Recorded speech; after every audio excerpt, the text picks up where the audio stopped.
Happy Sabbath and welcome to Pengharapan di Rumah, a hope-based Sabbath worship service brought to you by Hope Channel Asia Tenggara.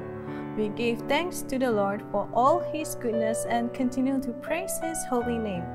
By His grace, we are saved, and through His love, we are called sons and daughters of God. Alkitab mengatakan dalam Ibrani 12 ayat 28, marilah kita mengucap syukur dan beribadat kepada Allah menurut cara yang berkenan kepadanya dengan hormat dan takut. Kita akan mulakan kebaktian kita pada Sabat ini dengan nyanyian pujian yang akan dipimpin oleh Puan Faranata dan Puan Shanti Tampulan. Marilah kita nyanyikan bersama-sama lagu-lagu pujian ini dengan sepenuh hati dan jiwa kita. Selamat Hari Sabat dan salam damai dalam nama Yesus Kristus kepada sahabat semua dimanapun saudara berada. Selamat berbakti bersama-sama dengan kami dalam acara kebaktian pengharapan di rumah yang dibawakan istimewa daripada Hope Channel Asia Tenggara. Kami doakan agar sahabat semua akan mengalami kesukaan dan kedamaian sepanjang hari kudus Tuhan ini, serta mempunyai semangat untuk terus menyembah, memuji, dan memuliakan Tuhan. Mari kita mulakan puji-pujian kita dengan doa.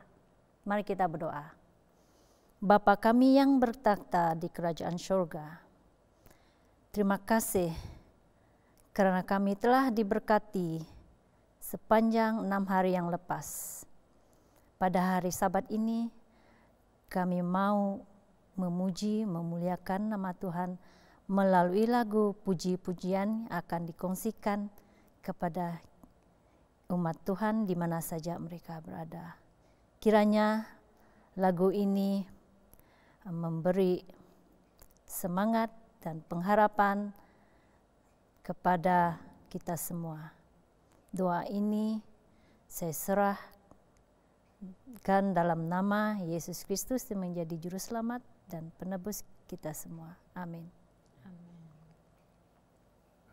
Memuji Tuhan adalah salah satu cara kita mencari damai di hati kita, serta mendorong dan meneguhkan pengharapan kita. Marilah kita nyanyikan pujian dan kemuliaan bagi Tuhan kita. Sungguh ajaib sabdanya yang memberikan kekuatan serta perlindungan.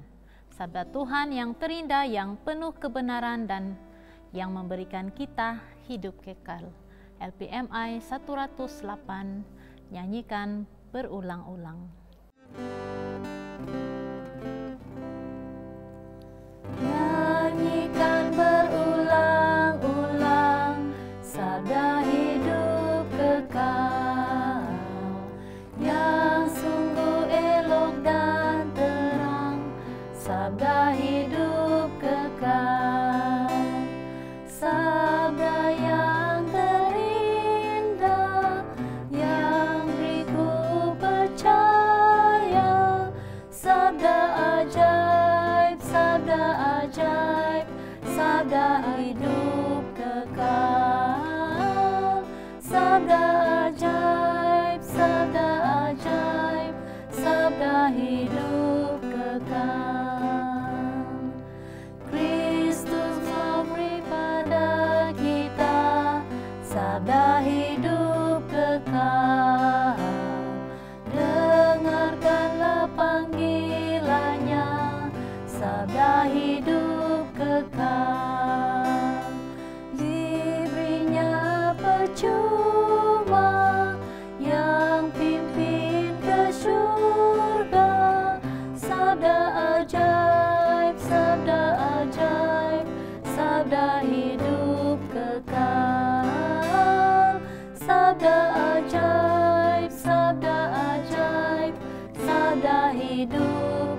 kita haruslah tetap percaya kepada janji Tuhan untuk hidup kita, bahwa Dia akan menggenapi janjinya sesuai dengan waktu dan rencananya yang terindah itu.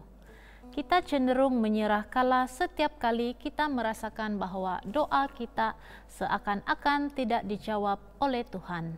Yakinlah bahwa Dia pasti mendengar dan menjawab doa kita. Firman Tuhan dalam 1 Yohanes 5 ayat 15 mengatakan, "Dan jikalau kita tahu bahwa Ia mengabulkan apa saja yang kita minta, maka kita juga tahu bahwa kita telah memperoleh segala sesuatu yang telah kita minta kepadanya. Marilah kita terus setia di dalam doa dan permohonan kita. Marilah kita terus percaya kepada kuasa doa." LPMI 32, inilah jamku berdoa.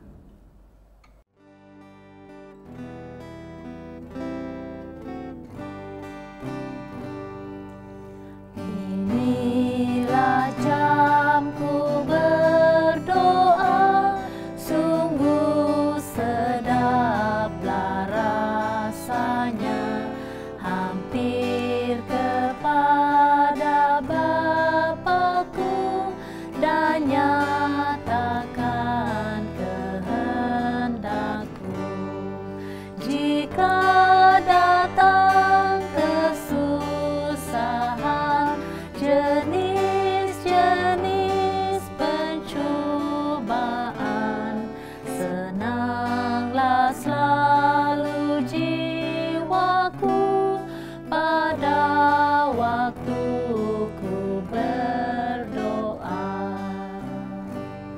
Inilah jamku berdoa, memohon dengan percaya kepada Bapa di surga yang sedia memberi jawabnya. Disuruhnya aku serah kepadanya semua susah, ku nantikan hiburannya pada waktu ku berdoa. Inilah jamku berdoa untuk mencari hiburan, sehingga di atas pisgah ku pandang ke negeri Tuhan. Dan bila aku tinggalkan dunia dan pergumulan, beserta Tuhan di surga, ku tak lagi kan berdoa.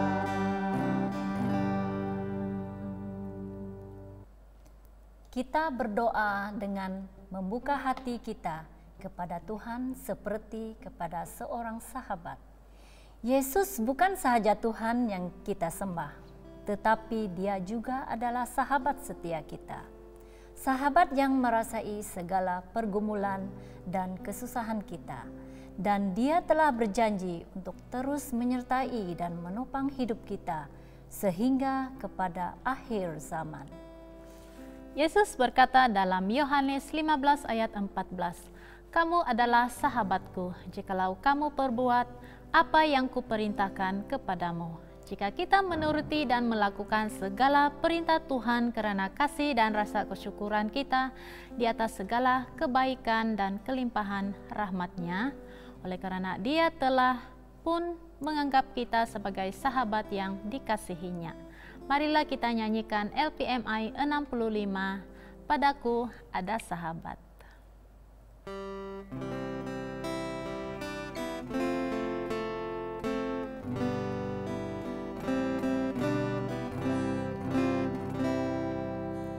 Padaku ada sahabat ajaib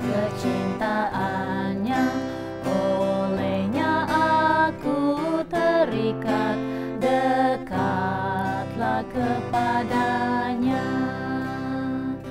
Dari hatiku tak dapat terputus tali cinta, karena Dialah sahabat sampai selama-lamanya. Padaku ada sahabat ajaib kematiannya, padaku diberinya selamat oleh pengorbanannya. Tiada yang aku tahankan dari pemberian Yesus, hati, harta, dan pikiran aku serah selamanya. Padaku ada sahabat ajaib, benar kuasanya, penjagaannya pun kuat, pimpin aku ke surga.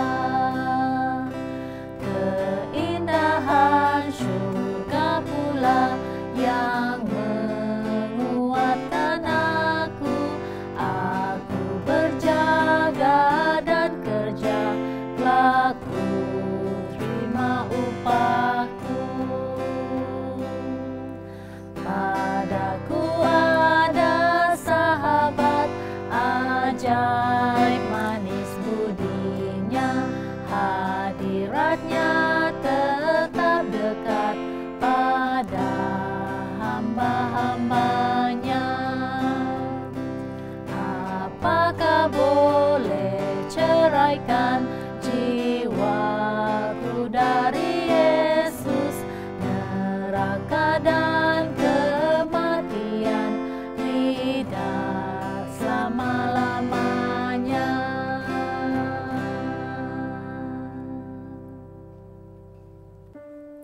Sangat indah rasanya apabila kita mengetahui bahwa kita berada di bawah naungan kuasa dan kasih Tuhan. Yesus sangat setia dengan janjinya untuk terus mengemudi serta memimpin kehidupan kita sesuai dengan rencana Tuhan yang kudus. Dan Dia akan memastikan hidup kita sentiasa dilimpahi dengan berkat terindah. Teruskanlah untuk bertumbuh di dalam kasih-Nya. We shall continue our worship this Sabbath with special song in Rungus language entitled Tudukai Okuno, or Teach Me, presented to us by Rino Zaito. Yes, we have a special peace given by the Lord Jesus Christ, peace that the world cannot give. Let us continue to lift up and magnify His holy name in our lives. May this wonderful song brings encouragement to every one of us.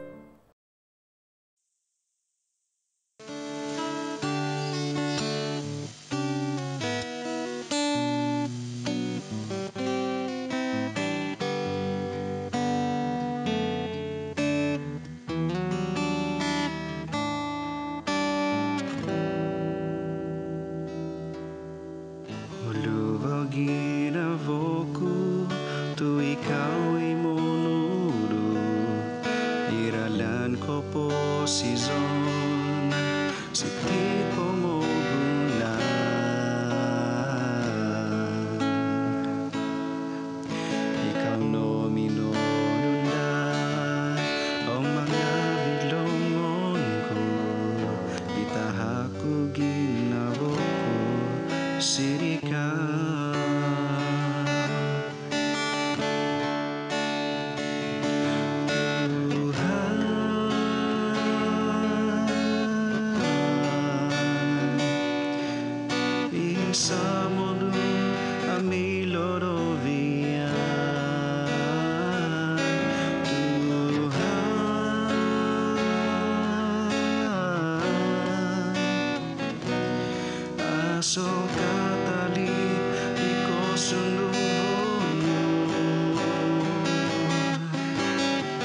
Tuhanku, Tuhan Yesus, keselamatanku.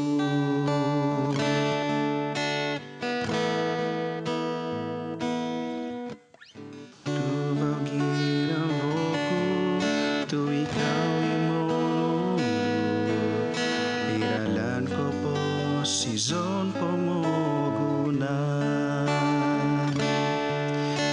Ikaw no minonunda, o mga bilongon ko, itahaku ginaboko, sirika.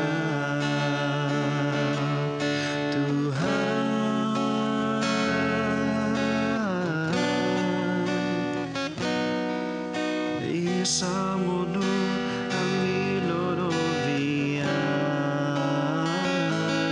Tuhan.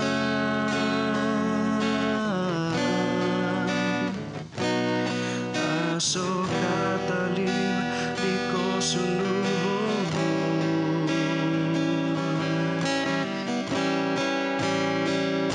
tudu kayo ko supaya mengasihi.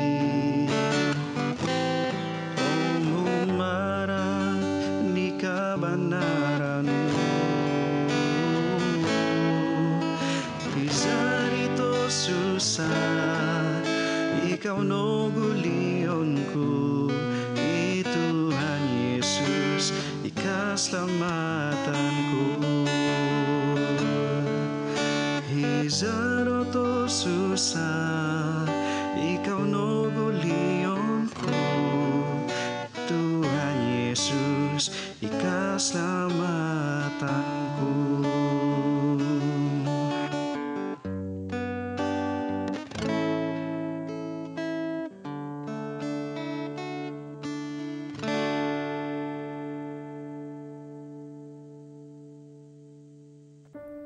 Welcome back to Pengharapan di Rumah. We are so grateful for all of God's providence in our lives, despite of all the challenges and difficulties that come our ways. God has continued to favor us with His presence and providing us with all our daily needs. Just bring our burdens and struggles in prayer, and that we must continue to believe in the power of prayer. Kita telah tiba ke segmen pelajaran sekolah Sabat kita pada Sabat ini. Sabat ke-11, kuartal kedua tahun 2020. Tajuk pelajaran kita pada Sabat ini adalah Alkitab dan Nubuatan. Ringkasan pelajaran kita akan dipimpin oleh Pastor Brian Scott Padam dan Pastor Harry Heldy Sarin. Semoga sesi pembelajaran kita pada Sabat ini akan menambahkan lagi pengertian kita akan peranan Alkitab sebagai medium penyampaian nubuatan oleh Tuhan bagi umatnya. Sejurus selepas pelajaran sekolah Sabat ini nanti, kita akan sama-sama mendengar satu kesaksian pendek yang akan disampaikan oleh Saudara Alexander. Selamat hari Sabat dan salam damai dalam nama Tuhan Yesus Kristus kepada sahabat semua yang dikasihi dimanapun saudara berada pada ketika ini. Dan selamat berbakti juga bersama dengan kami di Hope Channels Asia Tenggara melalui acara ibadah pengharapan di rumah. Dan sabat ini merupakan sabat yang ke-11, kuartal 2 tahun 2020, dan kita telah sampai ke segmen ringkasan pelajaran sekolah sabat kita yang bertajuk Alkitab dan Nubuatan. Dan bersama saya pada pagi ini ialah Pastor Harry Heldy Sarin, pengurus produksi di Hope Channel Asia Tenggara. Apa kabar pendeta? Baik, baik. Ya, terima kasih karena dapat bersama dengan saya untuk mengupas dan juga mengulas topik pelajaran kita pada sabat ini. Dan pada hari ini kami berdua akan berkongsikan dengan sahabat semua beberapa fakta penting daripada intipati pembelajaran kita untuk sabat ini. Dan kami juga berharap agar saudara semua telah pun meluangkan waktu saudara sepanjang minggu ini untuk turut mendalami sendiri intipati daripada pelajaran kita. Dan terlebih dahulu mari kita mulakan dengan doa. Saya akan pimpin kita dalam doa. Tuhan Bapa kami di surga, saat ini Tuhan kami ingin merendahkan diri di hadapan Tuhan. Kami mohon agar Tuhan akan memenuhi hati dan pikiran kami dengan Roh Al Kudus Tuhan. Biarlah Roh Tuhan akan menuntun dan mengajar kami di saat kami akan mempelajari firman Tuhan. Dan kiranya kami akan dituntun ke dalam seluruh kebenaran dan tetap percaya kepada firman Tuhan sebagai medium di mana Tuhan telah menyampaikan kepada kami nubuatan-nubuatan yang telah pun digenapi, sedang digenapi, dan akan digenapi. Kami serahkan waktu pembelajaran dan pendalaman Alkitab ini ke dalam tangan Tuhan. Berkati semua penonton yang berserta dengan kami beribadah pada Sabat ini. Kami mohon dalam nama Yesus Tuhan dan Juru Selamat kami. Amin. Amin. Baiklah sahabat semua, mari kita mulakan dengan ayat hafalan kita yang diambil daripada buku Nabi Daniel, yaitu Daniel 8 ayat 14, yang berkata, "Maka ia menjawab, sampai lewat 2300 petang dan pagi, lalu tempat kudus itu akan dipulihkan dalam keadaan yang wajar." Ayat ini telah lama menjadi satu ayat penting dalam asas pendalaman Alkitabiah bagi iman dan kepercayaan Advent. Tempo waktu nubuatan selama 2300 hari atau dalam penafsiran nubuatan sama dengan 2300 tahun. Dengan penghujungnya pada musim gugur tahun 1844 dan bermula Hari Pendamai ataupun Day of Atonement. Merupakan salah satu tonggak utama ajaran gereja Advent. Perintis gereja kita, Uriah Smith, mengulas mengenai tempat kudus ini dengan mengatakan, untuk pertanyaan, tempat kudus di mana itu? Ya, jawabannya telah dijumpai dengan jelas. Bukan di bumi, bukan di Palestina, bukan di gereja, tetapi seperti yang dinyatakan kepada kita di dalam Alkitab. Pertama, adalah tempat kediaman yang disediakan Tuhan untuk dirinya sendiri di sini, di antara manusia, di Kemah Musa, dan sesudahnya di Bait Yerusalem, dan kedua, kita melihatnya sebagai Ka'bah Tuhan di surga, tempat kediamannya di atas. Nubuatan Alkitab sangat penting untuk identiti dan misi gereja kita. Nubuatan menyediakan mekanisme dalaman dan luaran untuk mengesahkan ketepatan firman Tuhan. Yesus berkata dalam Yohanes 14 ayat 29, "Dan sekarang juga aku mengatakannya kepadamu sebelum hal itu terjadi, supaya kamu percaya apabila hal itu terjadi." Persoalan penting di sini adalah bagaimanakah kita mentafsir nubuatan dengan tepat sehingga kita dapat mengetahui bilakah nubuatan itu benar-benar terjadi. Benar sekali, Pastor. Semasa era reformasi, contohnya para reformis menggunakan kaedah historisis, ya, ataupun kajian menuruti sejarah. Dan kaedah ini sama seperti yang digunakan oleh Nabi Daniel dan Yohanes sendiri, ya, sebagai kunci untuk pentafsiran mereka. Dan kaedah historisis ini melihat nubuatan sebagai penggenapan sejarah yang progresif dan berterusan, bermula pada masa yang lalu dan berakhir dengan kerajaan Tuhan yang kekal dan abadi. Dan dalam pelajaran Sabat ini kita akan mengkaji dasar kepada pentafsiran nubuatan secara historisis atau kajian sejarah ini. Ellen White menulis dalam Testimonies to the Church volume 8 mengatakan kita harus melihat dalam sejarah penggenapan kepada nubuatan untuk mempelajari campur tangan ilahi dalam gerakan reformasi yang hebat dan untuk memahami kemajuan peristiwa dalam pengumpulan bangsa-bangsa untuk konflik terakhir dari kontroversi yang besar ini. Dan Tuhan tidak dibatasi oleh masa. Oleh itu dia adalah satu-satunya yang dapat memberitahukan kita peristiwa yang belum berlaku. Dan dia telah melakukan berkali-kali melalui nubuatan di dalam firman-Nya. Penggenapan nubuatan-nubuatan tersebut dapat disahkan di dalam sejarah manusia. Sehingga kita dapat yakin bahwa nubuatan tentang masa depan juga akan turut digenapi. Dan ini merupakan premis penting yang digunakan dalam kaedah historisis ini. Dan ianya merupakan idea bahwa banyak nubuatan utama dalam Alkitab mengikuti aliran sejarah yang tidak putus dari masa lalu hingga sekarang dan kepada masa yang akan datang juga. Dan sama seperti bagaimana kita mempelajari sejarah kita di sekolah. Betul. Kita menggunakan kaidah ini karena seperti itulah Alkitab sendiri mentafsirkan nubuatan-nubuatan itu bagi kita. Mari kita lihat satu contoh melalui pentafsiran nubuatan Daniel 2. Di dalam ayat ini kita melihat Nebukadnezar diakui sebagai kepala emas. Ya. Oleh itu Daniel mengenal pasti Babylon sebagai kerajaan pertama. Kemudian Daniel berkata, tetapi setelah engkau akan bangkit kerajaan yang lain.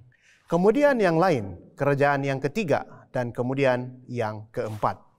Dan terbukti bahwa penguasaan takhta kerajaan ini berlaku secara berturut-turut. Ya, satu demi satu tanpa jurang serta tersirat dalam gambaran kerajaan itu sendiri. Setiap kerajaan diwakili oleh bahagian tubuh yang lebih besar bergerak dari kepala hinggalah ke kaki. Mereka bersambung sama seperti masa dan sejarah yang dihubungkan. Dalam Daniel 7 dan 8, bukannya gambaran logam atau bahagian tubuh, tetapi simbol binatang tertentu yang digunakan. Namun perkara yang sama diajarkan. Kita diberi urutan 4 kerajaan duniawi yang tidak putus, bermula dari zaman kuno dan melalui sejarah hingga sekarang dan ke masa hadapan. Ketika Kristus akan kembali dan Tuhan telah menetapkan kerajaan kekalnya. Sekiranya kita mengikuti pentafsiran historisis, kita dapat melihat bagaimana Tuhan telah menubuat pengganti kerajaan dari Babel hingga ke hari ini melalui penglihatan Nabi Daniel. Correct.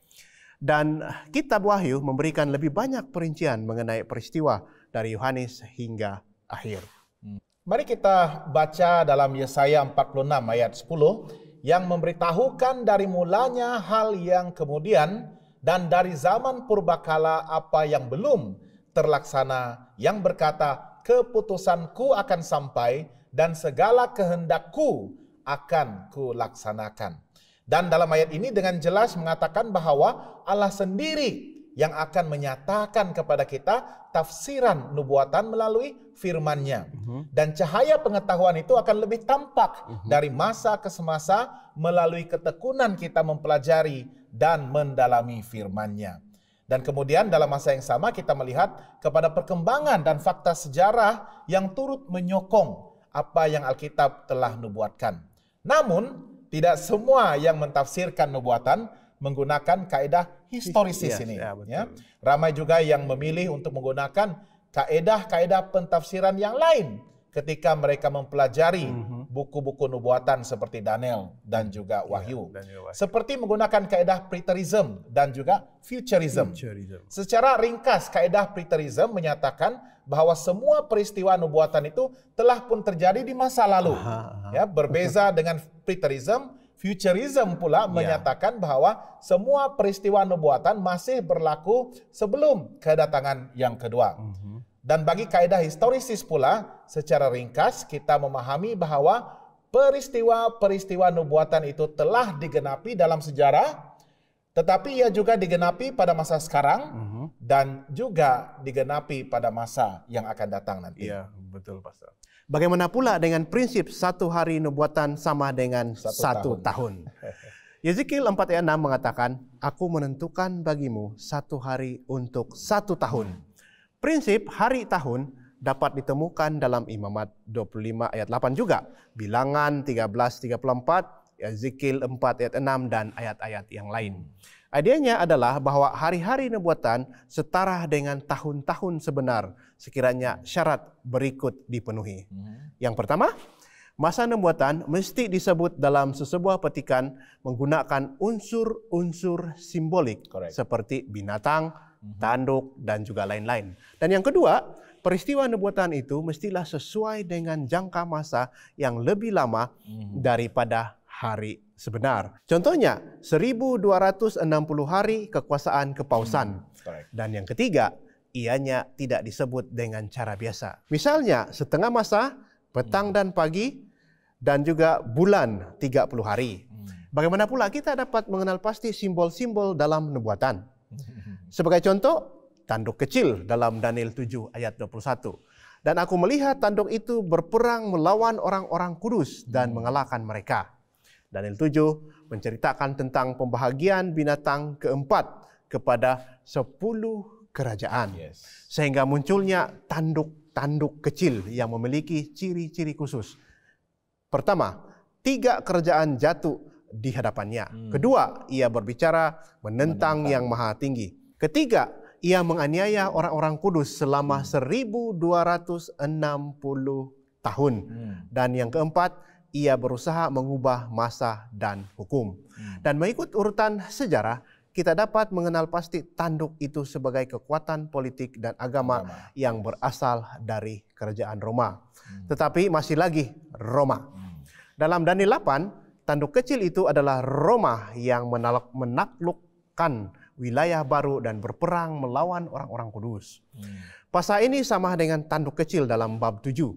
Hanya ada satu sahaja kekuatan politik dan agama di dalam sejarah yang memenuhi ciri-ciri ini, yaitu kepausan.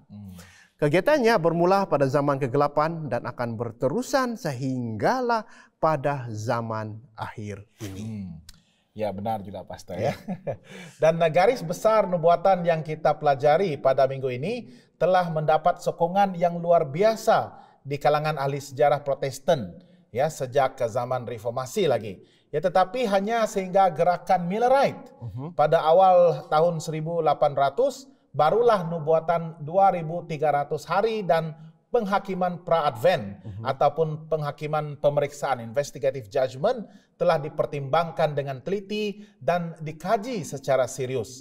Dan setelah tempoh penganiayaan abad pertengahan yang berakhir pada tahun 1798 dengan penangkapan dan pemenjaraan Paus oleh General Napoleon Berthier, Daniel 7 dan 8 berbicara tentang penghakiman. Dan penghakiman itu akan berlangsung di surga, di mana firman Tuhan mengatakan duduklah majelis pengadilan dan tampak datang dengan awan-awan dari langit seorang seperti anak manusia. Datanglah dia kepada yang lanjut usianya itu dan dia dibawa ke hadapannya. Dan ini merupakan pemandangan penghakiman yang berlaku selepas tahun 1798 dan sebelum kedatangan Yesus yang kedua kali. Dan adegan penghakiman dalam Daniel 7 ini sejajar dengan pemulihan tempat kudus dalam Daniel 8 ayat 14. Mereka berbicara mengenai perkara yang sama. Dan menurut Daniel 8 ayat 14, waktu pemulihan tempat kudus ini yang merupakan istilah daripada hari pendamaian ataupun Day of Atonement adalah 2300 petang dan pagi atau hari ataupun tahun. Dengan prinsip hari, tahun, petang, pagi ini mewakili 2300 tahun. Dan nubuatan 70 minggu dalam Daniel 9 ayat 25 memberikan tarikh kepada permulaan nubuatan yang terpanjang ini. Dari saat itu keluar yakni bahwa Yerusalem akan dipulihkan dan dibangunkan kembali. Dan tarikh bagi peristiwa ini adalah pada tahun zaman ke-7, zaman Raja Artasasta, Ezra 7 ayat 7, ataupun 457 sebelum Masehi. Dengan ditambah 2300 tahun, maka kita akan sampai pada tahun 1844 yang tidak lama selepas tahun 1798 dan sebelum kedatangan Yesus yang kedua kali. Dan peristiwa besar ini menandakan bahwa Yesus telah masuk ke dalam ruangan yang maha suci dan seterusnya memulakan pekerjaan pengantaraannya sebagai imam besar yang membersihkan tempat kudus surgawi. Dan akhirnya kita akan melihat typologi ataupun perwakilan sebagai nubuatan. 1 Korintus 10 ayat 6 mengatakan, semuanya ini telah terjadi sebagai contoh bagi kita untuk memperingatkan kita. Typologi adalah tafsiran peristiwa sejarah untuk menerapkan penggenapan melalui contoh-contoh pada peristiwa di masa hadapan ataupun kebenaran rohani.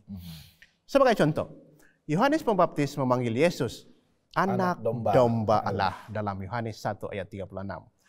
Dia merujuk Yesus sebagai mewakili jenis atau contoh anak domba yang dikorbankan setiap hari di bait suci, yang akan menghapuskan dosa-dosa kita melalui kematiannya.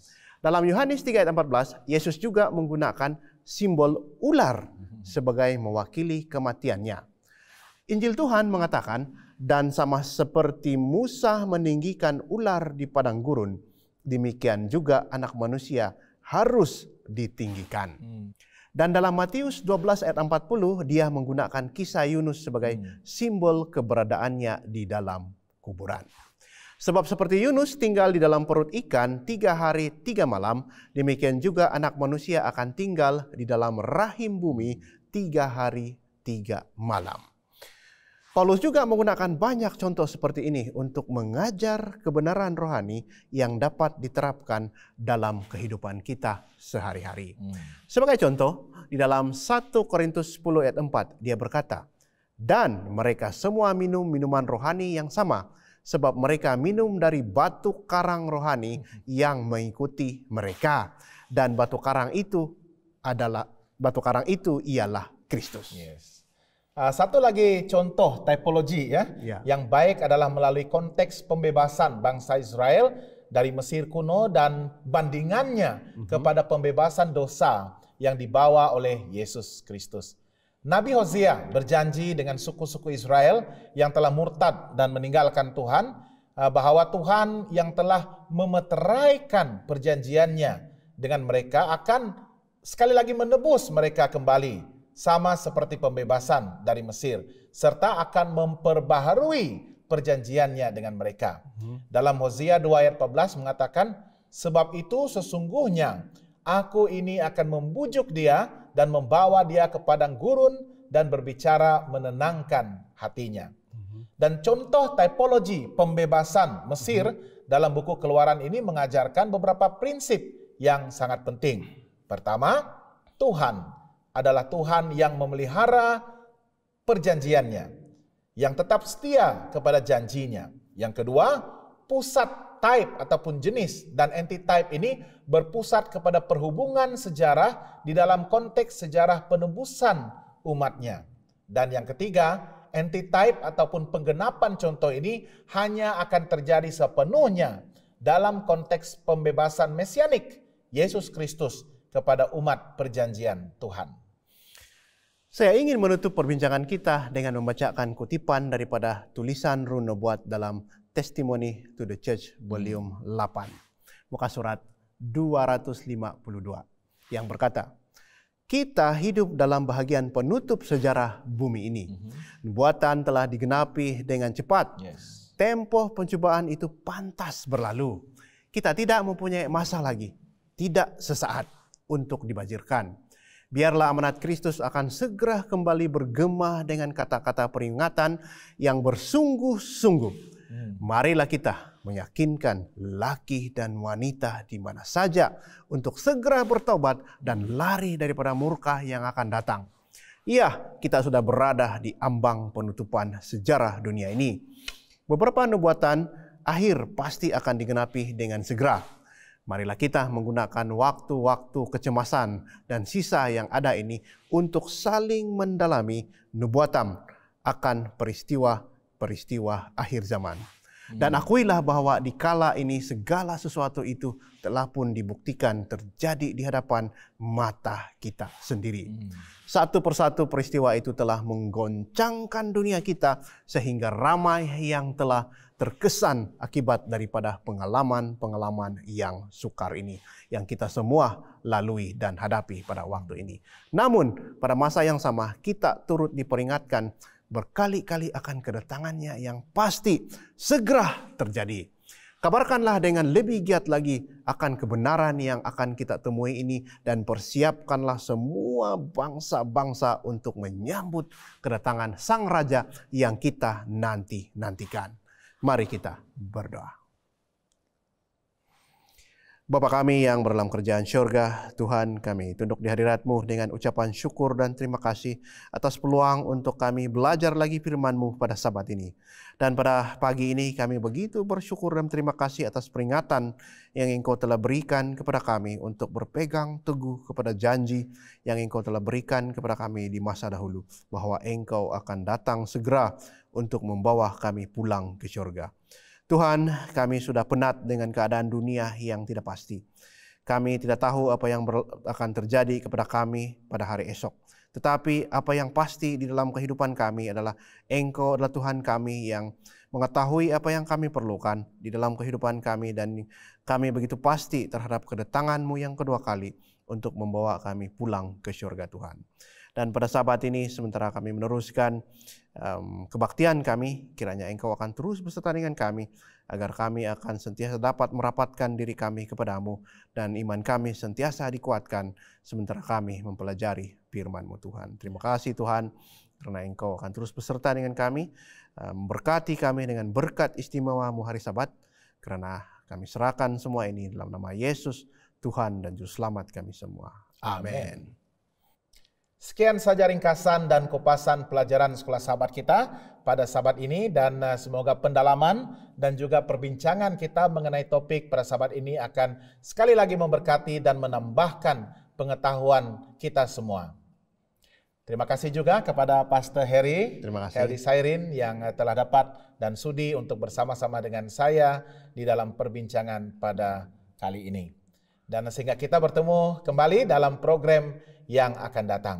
Tuhan memberkati. Selamat pagi dan selamat hari Sabat saya ucapkan kepada semua penonton yang sedang berbakti bersama dengan kami di dalam pengharapan di rumah. Terima kasih karena kamu sudi untuk datang dan berbakti secara online bersama-sama dengan kami. Pada saat ini saya ingin mengungsikan kesaksian saya yang saya telah alami di masa yang lalu. Pada bulan Mac yang lalu, Faculty of Religious Studies di Asia Pacific International University telah mengadakan mission trip di satu perkampungan, yaitu Kampung Pamak, Kampeng Pet di Thailand. Nah, di sana semua orang yang terdapat dalam kampung itu baru saja belajar dan menerima Yesus. Dan kami, wakil dari Asia Pacific International University, telah datang di sana untuk melayani mereka. Nah, sebelum kami sampai ataupun sebelum kami melaksanakan mission trip kami telah mengatasi banyak masalah, termasuk masalah uang dan masalah COVID-19. Masalah COVID-19 ini telah membuatkan satu blok halangan di mana menghalang kami untuk melayani di kampung itu. Namun, syukur kepada Tuhan, Dia telah membuka jalan dan memberi kami peluang melaksanakan mission trip kami di sana. Sewaktu kami melaksanakan mission trip itu, kami terbahagi kepada dua kumpulan. Kumpulan yang pertama akan jalan terlebih dahulu dan melayani selama seminggu. Malahan kumpulan kedua akan jalan pada hari Kamis dan turut beserta dengan kami untuk melayani sehingga hari Ahad. Nah, sepanjang kami di sana, tidak ada signal handphone di sana. Jadi kami pun menetap di sana tanpa mengetahui apa yang berlaku di luar sana. Pada hari Selasa, pastor yang melayani di sana telah memberikan kami informasi ataupun berita daripada Asia Pacific International University bahwa grup yang kedua ataupun kumpulan yang kedua tidak akan menurut serta dan kami. Karena kerajaan Thailand telah memutuskan untuk melaksanakan PKP, yaitu Perintah Kawalan Pergerakan. Kami sangat terkejut apabila mendengar berita itu, karena kami sudah menetapkan apa pekerjaan yang mereka boleh lakukan semasa kami di sana. Kami telah memutuskan untuk membina satu gereja dan juga untuk melayani dan mengajar kumpulan yang baru saja menerima Yesus itu. Pada masa itu, kami sangat berduka cita karena mereka, kumpulan yang kedua, tidak dapat beserta dengan kami sepanjang mission trip itu. Lalu kami berdoa kepada Tuhan agar semua yang kami telah bincang, kami akan terus untuk melakukannya tanpa pertolongan kumpulan yang kedua. Syukur kepada Tuhan, kami berjaya untuk melaksanakan semua yang kami telah bincangkan. Kami mampu mendirikan sebuah gereja di kampung itu untuk mereka berbakti bersama. Dan kami juga dapat melawat rumah-rumah anggota gereja di sana. Mereka agak baru dengan pembelajaran ataupun doktrin mengenai gereja kita.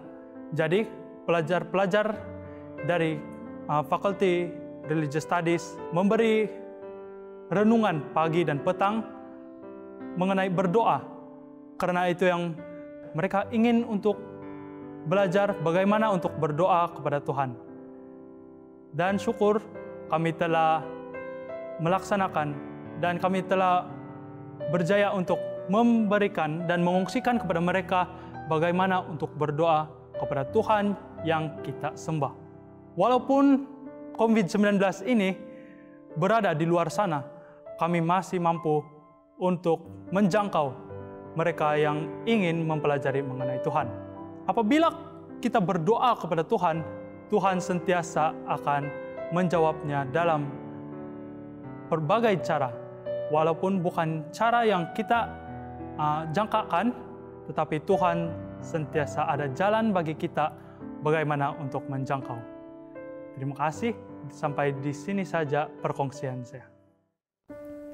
Sungguh luar biasa kasih Tuhan bagi umatnya. Dia tidak meninggalkan kita dalam kegelapan dan kekaburan, tetapi melalui firman-Nya kita diberikan cahaya yang sangat terang untuk sentiasa berwaspada dan berjaga-jaga di dalam kehidupan rohani kita, dan untuk terus mempersiapkan bagi kedatangan Yesus yang kedua kali. Hampir semua nubuatan itu telah pun digenapi dan kita sedang menantikan penggenapan beberapa nubuatan terakhir menjelang kedatangan hari penuh mulia itu. We have come to Suara Belia, where young people will bring sharing about their thoughts and reflections on Youth Cornerstone's topic for this Sabbath. Today's topic is Not Like Other Gods, and the discussion will be led by Shante Willie, Serentian Willie, and Jeremiah Ladin. The discussion for today will encourage and enrich our young people in the spiritual lives. Hai, selamat hari Sabat semua. Apa kabar sahabat semua pada hari ini? Kami dari Suara Belia sentiasa doakan agar sahabat semua akan terus berada dalam keadaan yang sehat dan juga dipenuhi sukacita.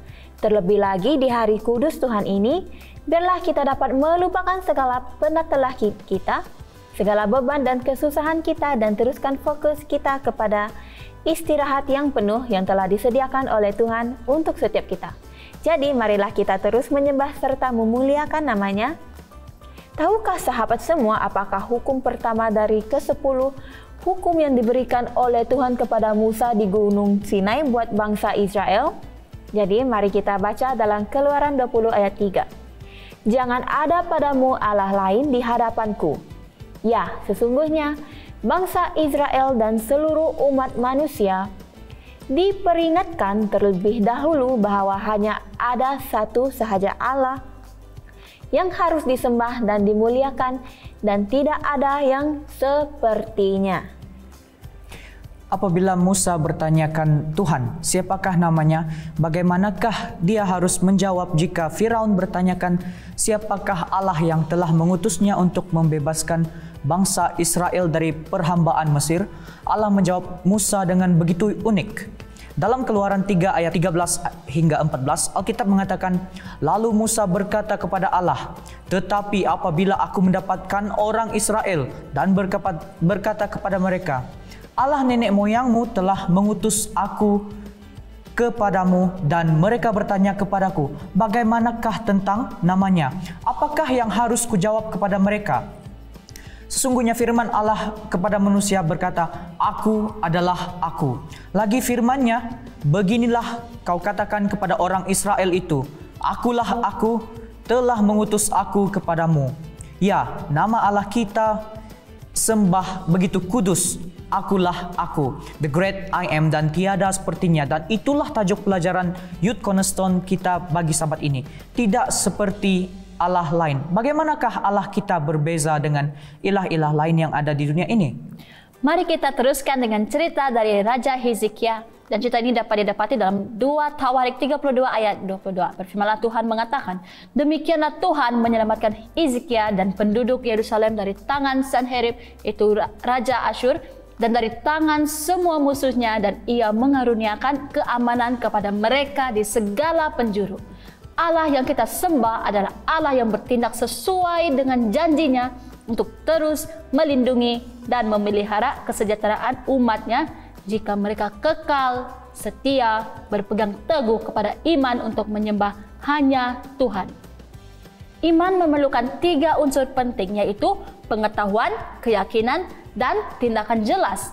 Pengetahuan timbul dari kebenaran tentang Allah. Keyakinan muncul dari penerimaan kebenaran Allah melalui ajaran-ajaran gereja. Tindakan yang jelas merupakan ekspresi atau penyataan dari pengenalan akan Allah secara pribadi. Dan ketiga-tiga unsur ini saling berhubung antara satu sama lain.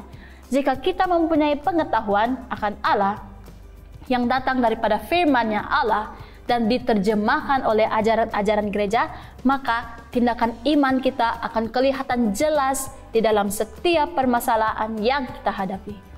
Oleh sebab kita sudah mengenal Dia secara pribadi dan percaya akan campur tangan kudus-Nya di dalam kehidupan kita. Kerajaan Yehuda sedang menghadapi kesukaran kerana mereka akan diserang oleh kekuatan besar dari Raja Asyur. Perasaan takut menggoyahkan kepercayaan diri rakyat Yehuda. Mereka lupa bahawa Allah Israel adalah tempat perlindungan yang abadi dan kukuh. Hizkia tampil di hadapan rakyatnya memberikan kata-kata penghiburan yang menguatkan hati rakyatnya, yaitu bahawa Allah akan menyertai dan berperang bagi umatnya.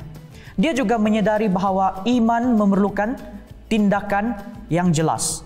Dia mengerjakan bahagiannya dengan memperkuatkan pertahanan kerajaan Yehuda secara berlapis-lapis. Raja Asyur ingin menggunakan taktik kotor untuk cuba menjatuhkan mental rakyat Yehuda. Dia ingin menimbulkan kekacauan dari dalam sehingga dapat menaklukkan kerajaan Yehuda tanpa perang. Dengan kesombongannya, dia telah menghujat kekudusan Allah Israel. Namun, berkat doa Hizkia dan Nabi Yesaya, Allah telah menumpas armada perang Raja Asyur tanpa belas kasihan, dan kemenangan itu membuatkan Hizkia menjadi lupa diri dan sombong. Akibatnya, Allah menjatuhkan murkanya ke atas Hizkia dan rakyatnya. Menyadari akan dosa dan kesombongannya, Hizkia dan seluruh rakyat Yehuda memohon keampunan daripada Allah, dan Allah memulihkan kembali keadaan umatnya. Hal ini telah membuatkan para penguasa Babel kehairanan dan penuh takjub. Ya, iman memerlukan penyerahan yang penuh kepada Allah. Dalam kepasrahan, seseorang menyadari akan kebesaran Allah yang melampaui segala akal manusia. Oleh sebab banyak perbuatan Allah yang ajaib yang tidak akan dapat dimengertikan oleh pikiran manusia yang terbatas ini. Hanya melalui iman sahaja manusia dapat melihat dan memahaminya sebagai rahmat atau anugerah Allah. Ellen G. White mengulas di dalam bukunya Prophets and Kings dalam muka surat 351 dan juga 352, di mana ia mengatakan tidak ada yang lebih cepat mengilhami iman selain daripada latihan atau pelaksanaan iman itu sendiri. Raja Yehuda telah bersiap sedia untuk menghadapi badai yang akan datang, dan sekarang dengan yakin bahawa nubuat menentang Asyur akan dipenuhi, dan dia tetap menaruh kepercayaannya kepada Tuhan. Bagaimana besar sekalipun tentara Asyur yang telah berjaya menakluki bangsa-bangsa terbesar di dunia dan telah menang juga ke atas Samaria di Israel, dan sekarang mereka harus memaksa pasukan mereka melawan Yehuda. Yehuda tidak perlu takut karena kepercayaan mereka kepada Allah. Hizkia bertindak di atas dasar imannya kepada Allahnya, dan dia mengenal Allahnya dan telah mengalami sendiri perbuatan ajaib Tuhan di dalam hidupnya melalui satu bentuk perhubungan pribadi yang erat dengan Tuhan. Dia melakukan apa yang benar di mata Tuhan dan itulah yang mendorong kekuatan imannya.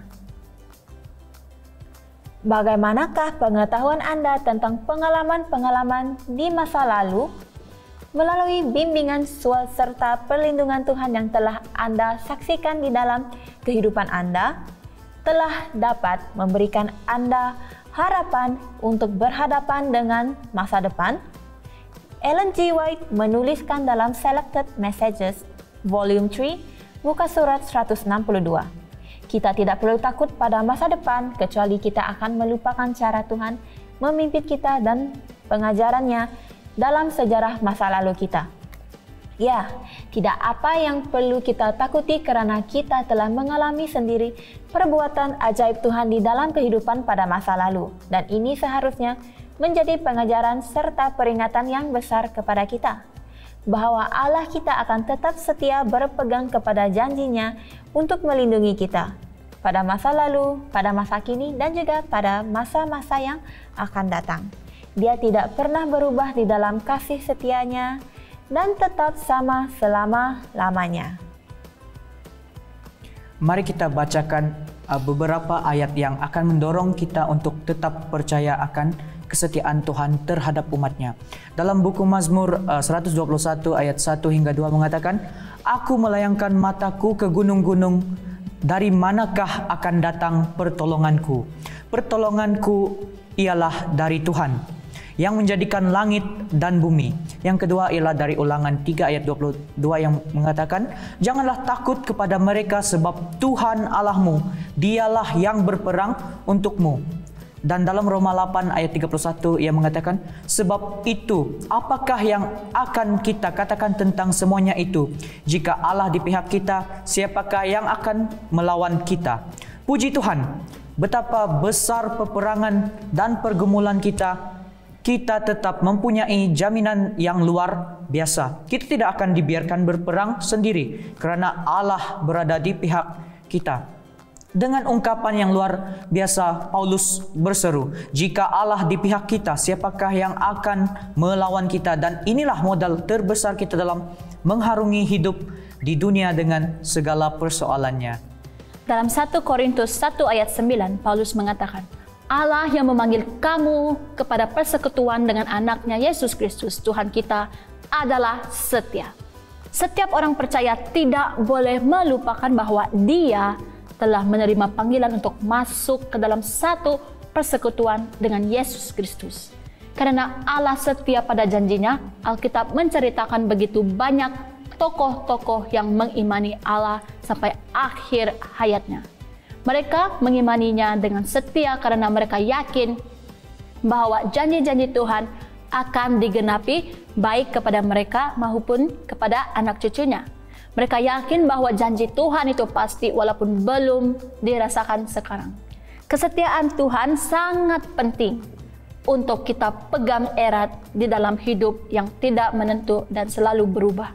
Firman Tuhan yang kita dengar, baca, pelajari, dan hidupi, itulah yang menjadi dasar yang teguh bagi kita untuk melangkah dengan pasti dan tidak mudah goyah. Marilah kita tetap terus bersyukur dan melayani karena Allah tetap setia dan Dia tidak ada yang sepertinya. Sekian saja perbincangan kita pada Sabat ini. Sampai kita berjumpa lagi di dalam segmen Suara Belia. Tuhan memberkati. Welcome back to Pengharapan di Rumah. Yes, the Lord has reminded His children through His first commandment that there shall be no other gods other than Him. He is the only living God, the great I am, the one who loves and cares for His people. He answers our prayers and He will always attend to our needs according to His riches in glory. Kita telah sampai ke segmen cerita kanak-kanak kita pada Sabat ini yang akan disampaikan oleh Puan Shanti Tampulan. Tuhan berfirman dalam Efesus 6 ayat 1 dan 2, "Hai anak-anak, taatilah orang tuamu di dalam Tuhan, karena haruslah demikian. hormatilah ayahmu dan ibumu.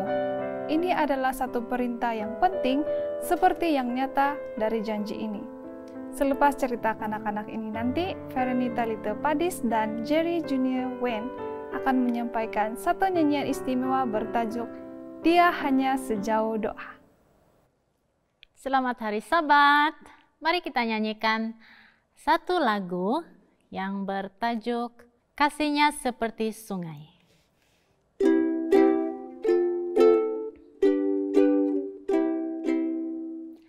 Kasihnya seperti sungai, kasihnya seperti sungai, kasihnya seperti sungai di hatiku, mengalir di waktu hujan, mengalir di waktu panas, kasihnya seperti sungai di hatiku.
Wah, adik-adik semuanya kelihatan begitu seronok menyanyikan lagu bersama dengan saya sebentar tadi. Sangat menyenangkan, bukan? Apabila kita mempunyai nyanyian yang kita gemari. Bukan saja kita berasa gembira, tetapi saya percaya bila kita bernyanyi, Yesus juga bernyanyi bersama dengan kita. Saya teringat ketika saya masih kecil seperti kamu. Jika saya berasa takut, saya akan menyanyi dengan suara yang kuat.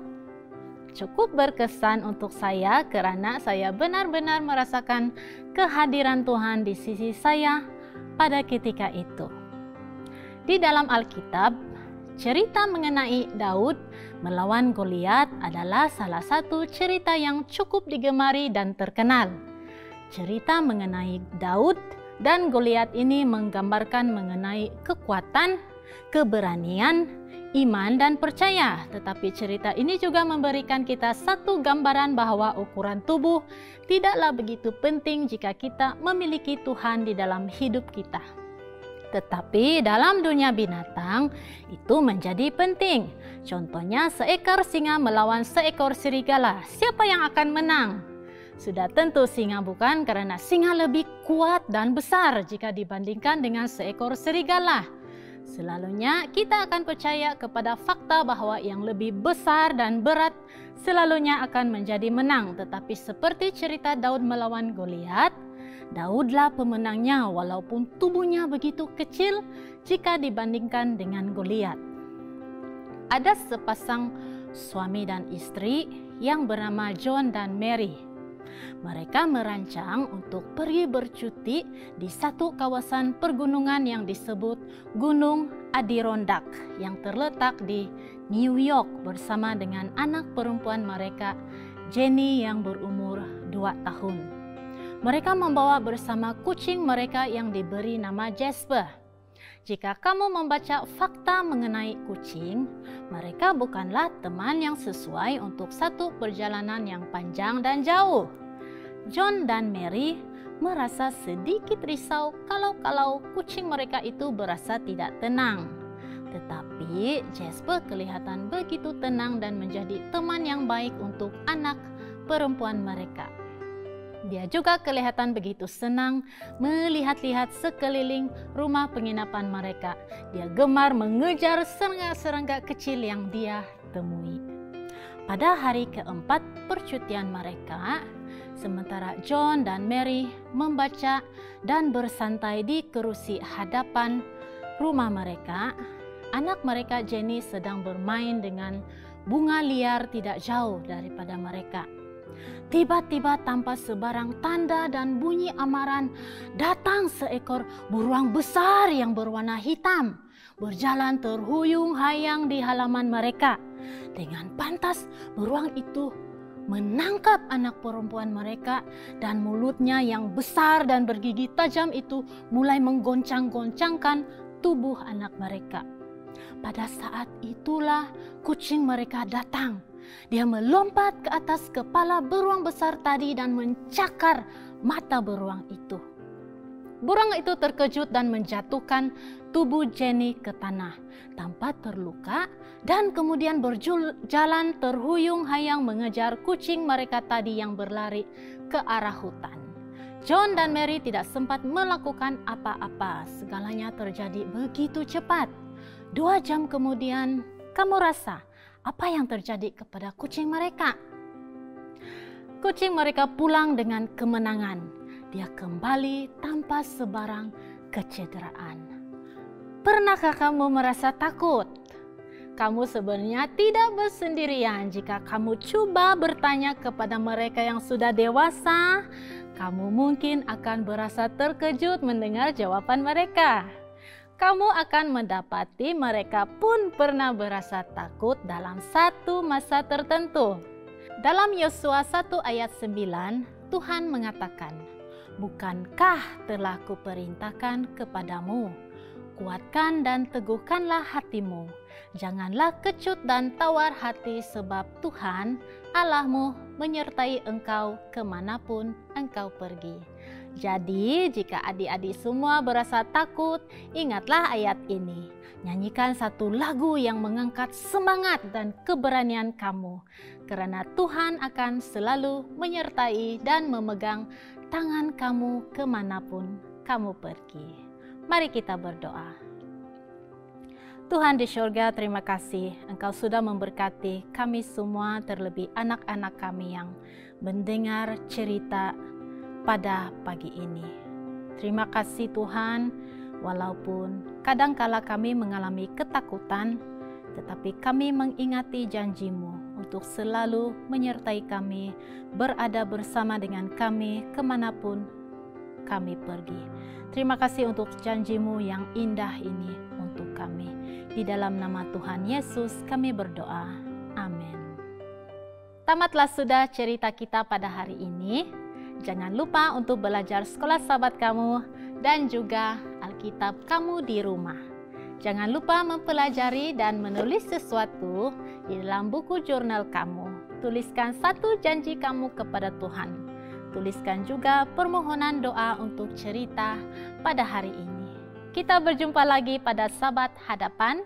Selamat Hari Sabat!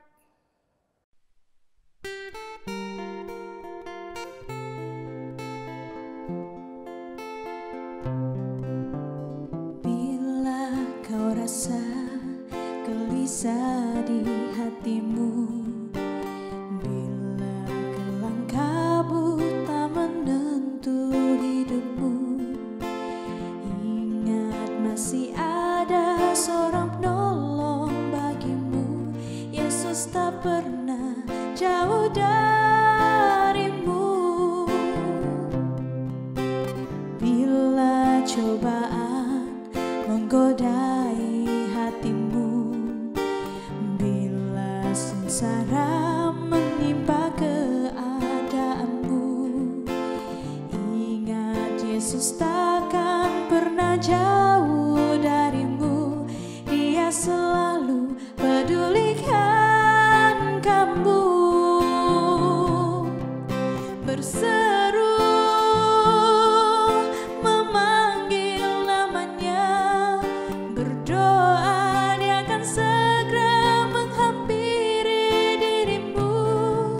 percaya, Dia tak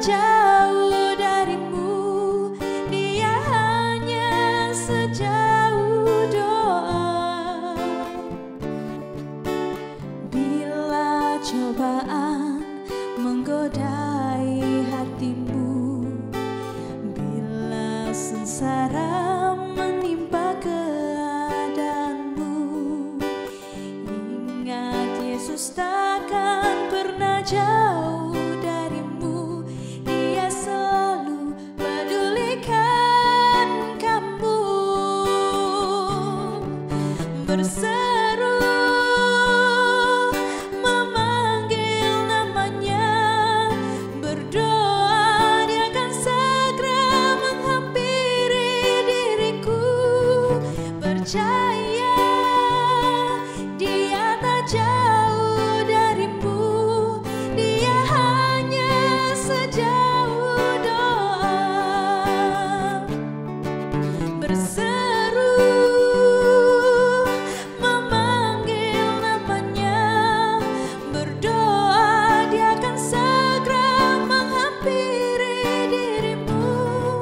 Percaya dia tak jauh darimu, dia hanya sejauh doa. Dia hanya sejauh doa. Dia hanya sejauh doa.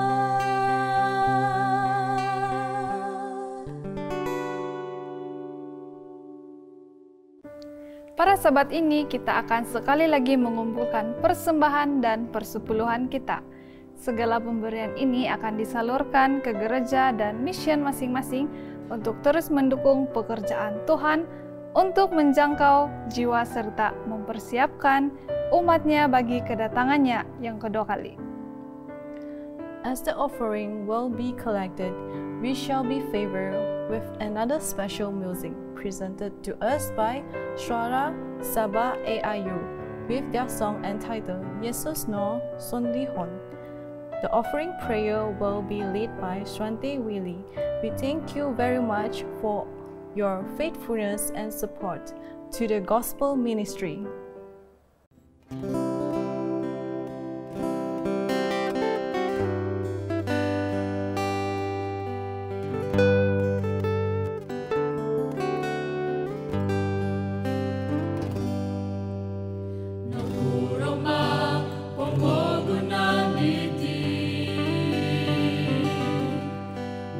Susuai utama wayaan Toririmo berkesindualan Kadang kotonggo Harois sondihon Harois sondihon No kita malut Yesus kasasari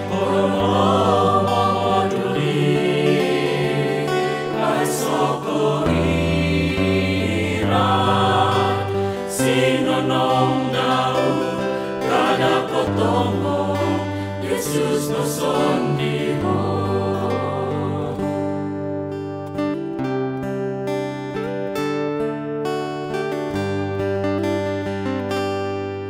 Harmaso toko sungulunan Osorong toko inangawayaan Orong ginawa ipomo salahan Kadang kotongo harois sondihon Harois sondihon No kita malut Yesus kasasari Purungo mamaduli Ay sokorira Sinonong daw Kada kotongo Yesus no sondihon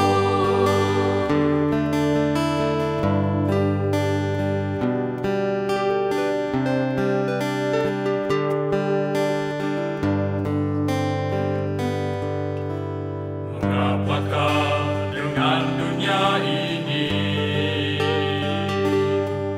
Jalan berbeza penuh perpecahan Semakin hari menuju kehancuran jangan bersedih, Yesuslah sandaran. Ada sandaran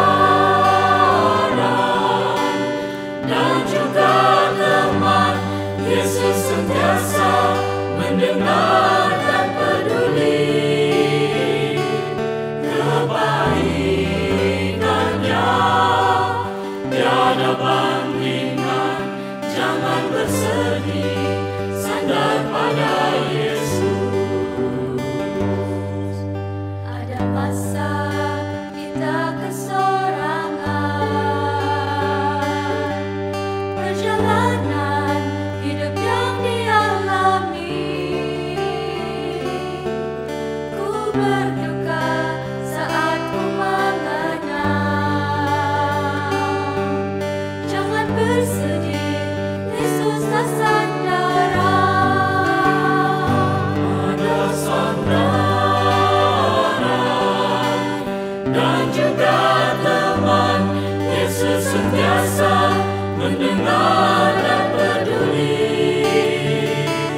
Kebaikannya tiada bandingan, jangan bersedih, sandar pada Yesus.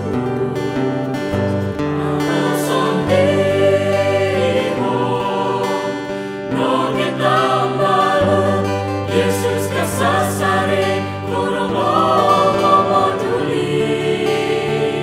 Ai soko ira, sinonong dau, kadang ketemu, Yesus no songiho. Kadang ketemu, songino di Yesus.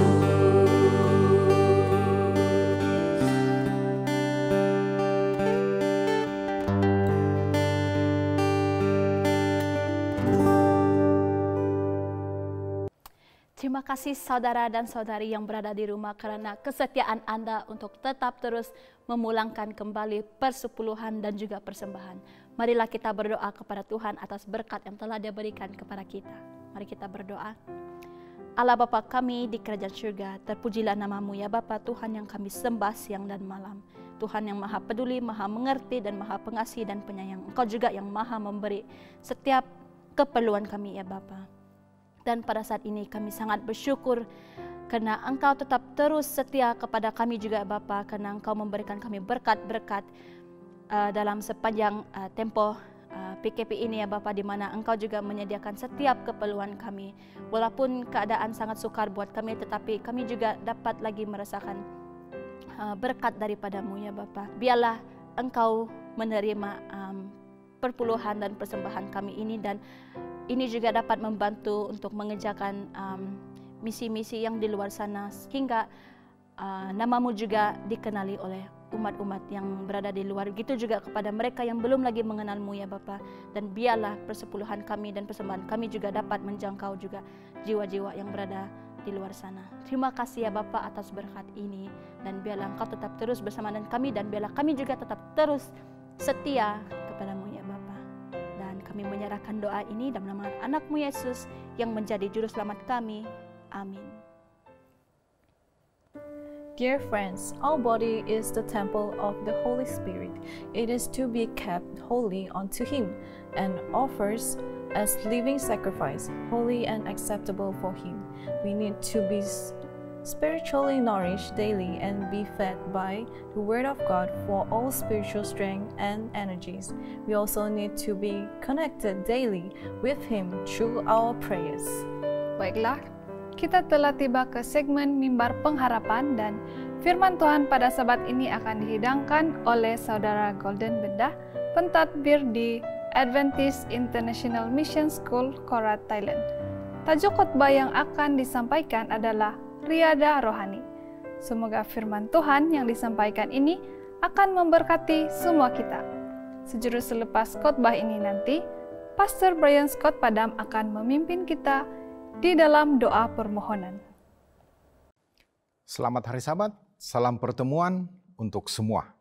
Saya pasti Tuhan gembira melihat kita ada bersama pada waktu ini untuk meneruskan pujian dan ibadat kita kepada Tuhan. Semoga pertemuan maya ini membawa kita lebih dekat atau mau lebih dekat kepada Tuhan.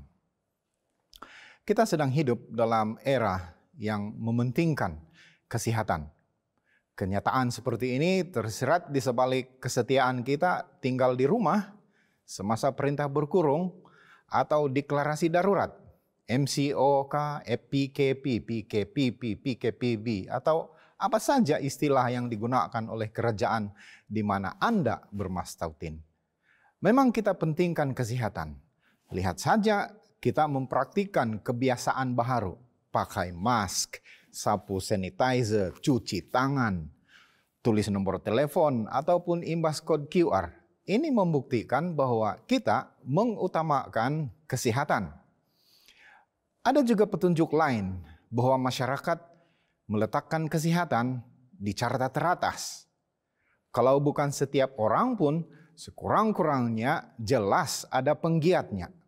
Sebelum penularan pandemik COVID-19, laman Facebook saya rimas dengan gambar-gambar konteks saya yang giat terlibat dalam acara maraton, acara berbasikal, acara zumba, dan naik bukit. Seakan-akan setiap bukit di Sabah sudah ditakluki hampir setiap minggu. Saya pernah berada di satu lokasi, di satu kota di mana di sekeliling saya pada waktu itu bertaburan iklan peralatan kecerdasan, pil suplemen lah, makanan kesehatan, atau keahlian gym.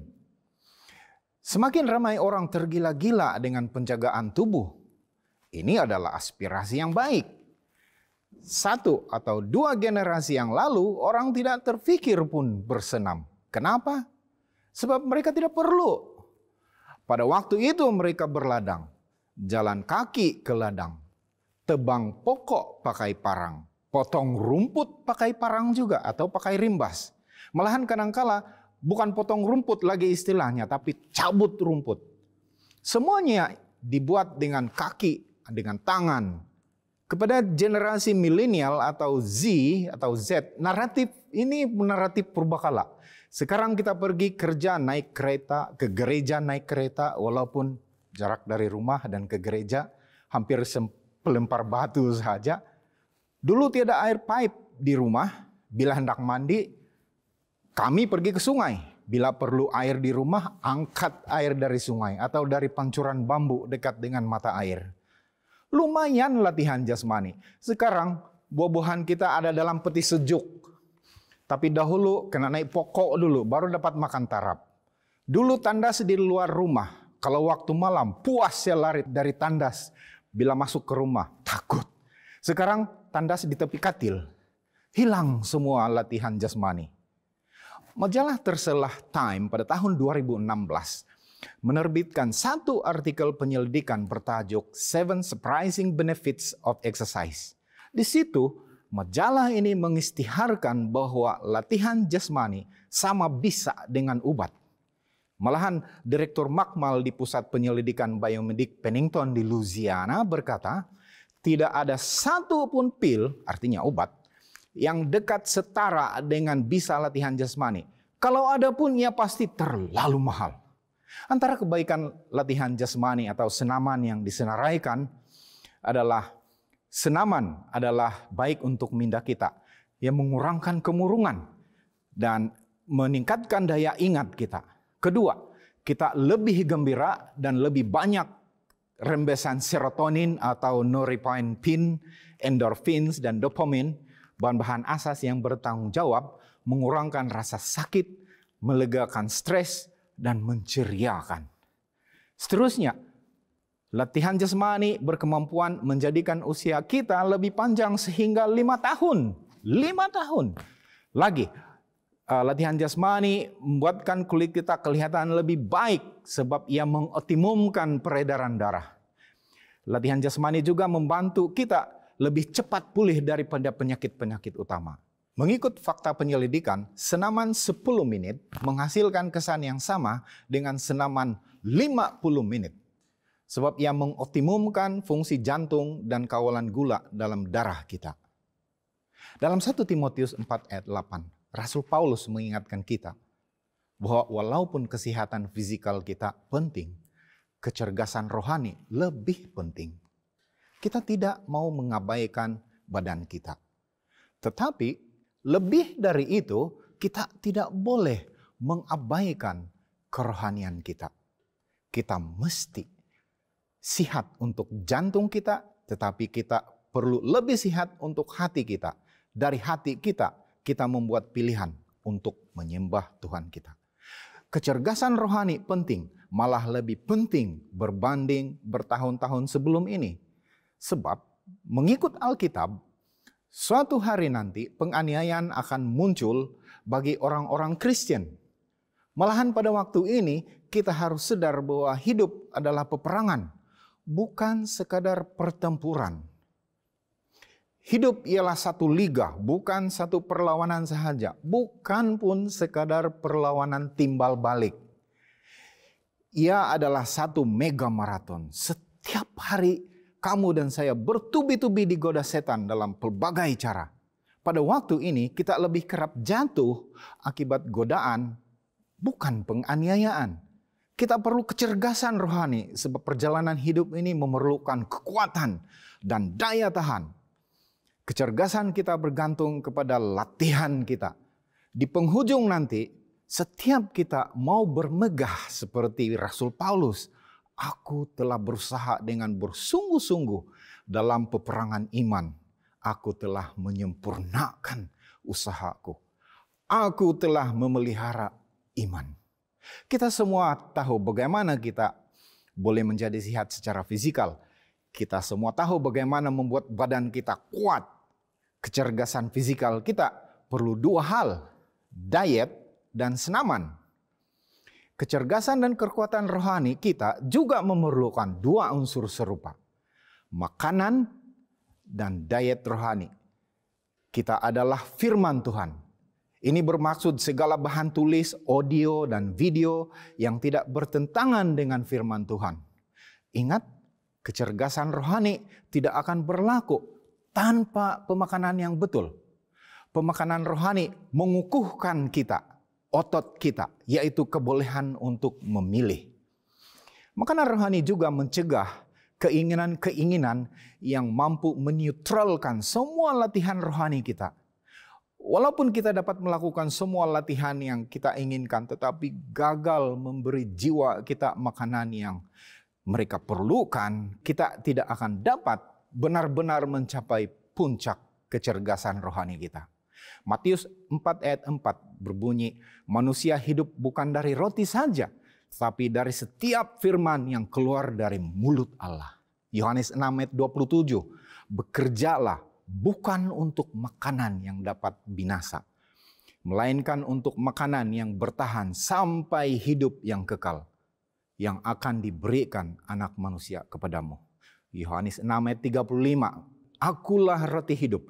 Barang siapa datang kepada aku, ia tidak akan lapar lagi. Barang siapa yang percaya kepada aku, ia tidak akan haus lagi. Saya ingin turut mau berkongsi keyakinan bahwa ada beberapa latihan jasmani atau senaman yang patut dilakukan atau dipraktikkan demi untuk kecergasan dan kekuatan kerohanian kita. Malahan untuk penekanan pada khutbah ini, saya menggunakan istilah riadah rohani. Riadah adalah bahasa Arab yang selalunya sinonim dengan rekreasi, senaman, permainan, dan persantaian. Namun, Kamus Dewan Bahasa dan Pustaka mendefinisikan riadah sebagai amalan kerohanian. Riadah pertama, berdoa. Saya mau sarankan ini sebagai riadah rohani kita. Alkitab berkata dalam 1 Tesalonika 5 ayat 17, tetaplah berdoa. Maksudnya berdoalah selalu. Berdoa memang memerlukan disiplin. Sifat ini serupa dengan senaman fisikal. Ia memerlukan disiplin. Kenapa berdoa perlu disiplin? Nomor satu, karena kita sudah biasa sebagai orang yang bertanggung jawab, ada kuasa, boleh mengawal keadaan, dan selalu beri arahan. Dalam kita berdoa, ianya di sebaliknya. Dalam kita berdoa, kita berserah. Kita serahkan perasaan, keinginan, pikiran, dan rancangan kita kepada Tuhan. Sebab kedua, kita banyak berdoa hanya pada waktu kesusahan, tidak seimbang. Saya tidak mencadangkan bahwa kita tidak patut berdoa pada waktu kesusahan, tetapi kita seharusnya berdoa sepanjang masa. Sama juga dengan bersenam. Bersenam tanpa mengira cuaca. Cuma ubah suai latihan mengikut tempat. Ketika kita tidak mempunyai masalah, mungkin kita tidak ada permintaan doa. Tetapi tentu saja banyak doa kesyukuran. Ya, kita akui berdoa itu sukar, tetapi ya bermanfaat. Ellen G. White menyatakan Tuhan tidak akan turun kepada kita sewaktu kita berdoa. Tetapi kita yang diangkat kepadanya. Indah, bukan? Malahan dengan berdoa kita dipersatukan dengan sesama kita dan juga dengan Tuhan. Ya, berdoa memang sukar, serupa dengan latihan jasmani. Walau bagaimanapun, ia akan menjadi mudah setelah dibuat berulang kali. Senaman yang sukar adalah senaman yang baik. Riadah kedua, berbuat baik. Saya ingin mendorong kita semua melakukan pekerjaan yang baik. Theodore Roosevelt pernah dipetik, berkata, orang lain tidak peduli apa yang Anda tahu selagi mereka tidak tahu yang Anda mengambil peduli. Saya sadar bahwa dalam denominasi kita istilah kerja baik ada konotasi negatif. Ini adalah karena dasar kepercayaan kita bahwa pembenaran oleh iman. Akan tetapi Alkitab mengatakan bahwa kita akan dihargai dengan perbuatan baik kita. Alkitab mendukung perbuatan baik bukan untuk memperoleh keselamatan. Oleh itu, mari kita berbuat baik. Efesus 2 ayat 10 menyatakan karena kita ini buatan Allah dicipta dalam Kristus Yesus untuk melakukan pekerjaan baik. Titus 2 ayat 7, jadikanlah dirimu sendiri sesuatu teladan dalam berbuat baik. Ibrani 13 ayat 2 menasihati kita agar dengan berbuat baik kepada orang yang kita tidak kenal pun, sebab mungkin sekali kita menjamu malaikat-malaikat. Riadah ketiga, mengampuni. Saya ingin kita menganggap mengampuni sebagai satu riadah rohani. Bukan dengan sedap mulut saja mau kita melakukannya, tapi Alkitab menyarankannya dalam Kolose 3 ayat 13.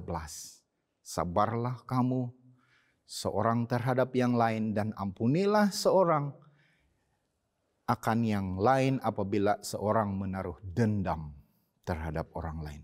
Sama seperti Tuhan mengampuni kamu. Kamu berbuat demikianlah juga. Ya, pengampunan tidak mencantumkan pinggan atau mangkuk atau gelas yang sudah pecah. Pengampunan tidak akan mengembalikan peluru ke kelongsongnya. Alkitab banyak berkata tentang pengampunan. Matius 18 ayat 21 ayat 22. Petrus bertanya, Tuhan, berapa kali aku harus mengampuni saudaraku jika ia berbuat dosa terhadap aku? Sampai 7 kali. Dan Yesus berkata kepadanya, bukan. Aku berkata kepadamu, bukan sampai 7 kali, melainkan sampai 70 kali 7 kali. Wah, itu cukup banyak kali. Ya seperti bertanya, bos, berapa kali saya patut push up? 7, okekah? Dan Anda mendapat jawaban, tidak. Tidak cukup. 70 kali 7 kali. Sebelum terbenam matahari hari ini, mari kenal pasti siapa yang patut kita ampuni. Ketiga, berserah kepada Tuhan. Kerap kali saya tergoda menganggap bahwa ini adalah riadah rohani yang paling penting. Sebab kalaulah kita tidak melakukan yang ini, kita menghadapi risiko terjerumus percaya bahwa kita tidak memerlukan Tuhan. Berserah pada Tuhan artinya kita menunjukkan iman sepenuhnya pada segala janjinya. Ya, terutamanya kegelisahan kita, sumber keuangan kita, dan kawalan kita. Saya juga berpikir mungkin inilah riadah rohani yang paling sukar untuk sebati dengan sanubari kita. Ahli psikologi menerangkan bahwa sifat semula jadi kita adalah menghendaki, bukan menurut. Alkitab punya istilah sendiri dalam Galatia 5 ayat 16. Sebab keinginan daging berlawanan dengan keinginan roh, dan keinginan roh berlawanan dengan keinginan daging. Karena kedua-duanya bertentang. Malang sekali kemauan kita tidak selalu selari dengan kehendak Tuhan.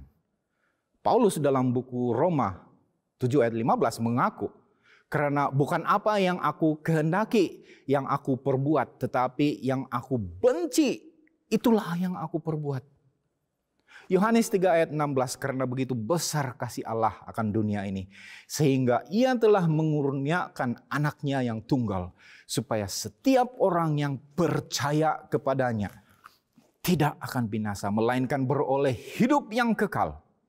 Orang yang percaya pada Tuhan punya kebolehan untuk berserah kepada Tuhan. Riadah rohani ini memang sungguh bermanfaat. Sebagai cadangan, sebentar tadi kita telah disajikan 4 riadah rohani. Berdoa, berbuat baik, mengampuni, dan berserah pada Tuhan. Semoga kecerdasan rohani kita berkembang cukup sampai Maranatha. Terima kasih diucapkan kepada Saudara Golden Bendah di atas firman Tuhan yang telah pun disampaikan kepada semua kita sebentar tadi. Dan kita doakan agar firman Tuhan tersebut akan terus memberikan dorongan dan kekuatan kepada iman kita untuk terus mendekatkan diri kita kepada Tuhan. Saya akan memimpin kita semua dalam doa. Mari kita berdoa. Terpujilah Engkau Tuhan Allah Bapa kami yang berkuasa dan bertakhta di kerajaan surga.